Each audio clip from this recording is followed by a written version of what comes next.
Okay, kuya. So, tuloy ko itong Medline, which is always gowns or slim fold, Kleenex, towel, paper towels. So, ito ay invoice 064. So, ituloy ko siya dito. Dito sa in-enter mo na 064. Okay. So, sulat mo na lang sa papel para hindi mo malimutan kasi complicated. Kasi per $29, there is 50 gowns in one case. So 29 divided by 50 gowns equals 0.58.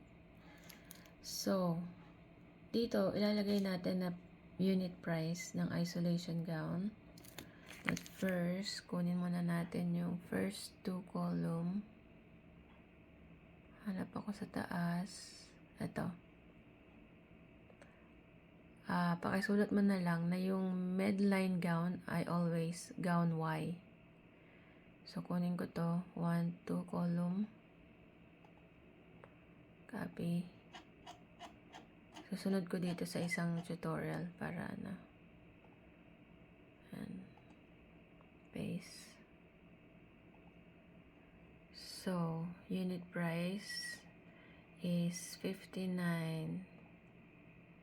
Kano nga yun? So, 29 divided by 50 gowns. 0.58. So, lalagay ko dito. 0.58. Yes, may tax.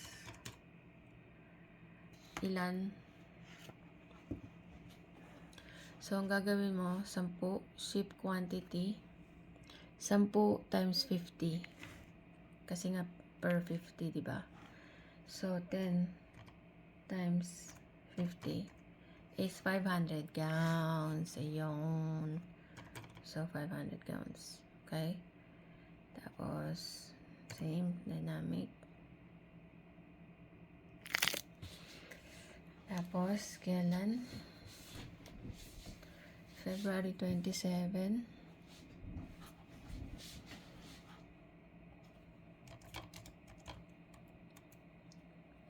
Receive. Feb 27. Medline. Usually, automatic na siya. Kagaya niyan. Invoice number 9238. Invoice 9238 5064. That's it. So, sulat mo na lang na pag ang gown, pag ang gloves, yung 15 na quantity ay laging may plus 0 sa huli. Let's say, ang quantity niya is 10. Laging may 0 sa huli, so magiging 100. So, let's say, ang quantity niya ay 20. So, another 0 sa dulo. Okay? Tapos, pag Medline gown, gown Y, per, 0.58 cents. Kasi, 29 ang unit price. Pero, ang isang case ay naglalaman ng 50 gowns. So, 29 divided by 50 gowns is 0.58.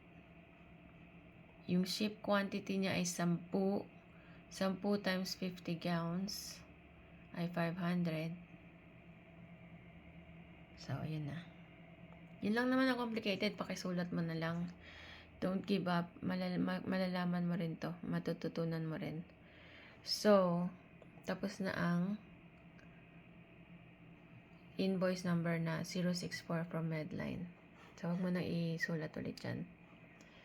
So, ngayon, few things to remember. Ito yung sa'yo eh. Ito yung pinasok mo. Huwag kang magsusulat dito. Huwag kang magsusulat sa second column. Lagi mong kukopyahin first and second column. Kaya niyan slim fold, diba? Hanapin natin sa taas yan. Tama yung kinopya mo na yung tama yung kinopya mo na first column, pero isama mo yung second. So, kung hahanapin ko yan sa taas ko, sa aking data entry before, Eto, slim fold. Kukunin ko dalawa lagi. Copy. Yun ang iba lalagay ko dito. Tapos, ang nilagay mo dito, slim fold. Oh, 1,500. Malaki yan. So, let's say, hanap tayong slim fold. Ito ba slim fold? Yan. So, ang unit price niya ay 44.80 unit price. Ayun ang kinopya mo. So, dito tayo ulit lagi. So, 44.80. So, asan na yun? Yung 1,500 mo yan. Unit price mo dapat ay... Teka, mali ako. Hanapin mo natin invoice number. 061. Tama ba ito? Mali. So, hanapin ko yung 061 para...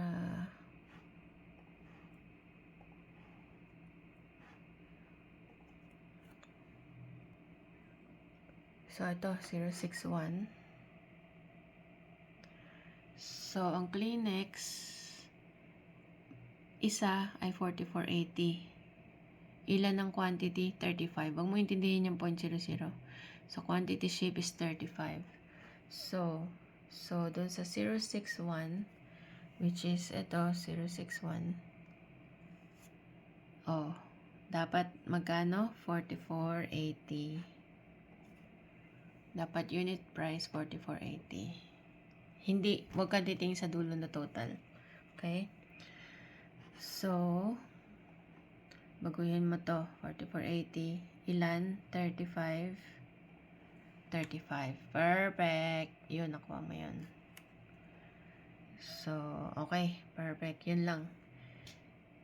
So, yung iba, slim fold, 690, mali yan. So, dapat 44. Kano nga yun? 44.80 dapat ang unit price, ha? So, ikaw na bahala mag-think kung paano mo babaguhin yan. Ito, baguhin din yan. So, ang kukopyahin mo laging dalawa. Okay, dokes. Let me know. Bye.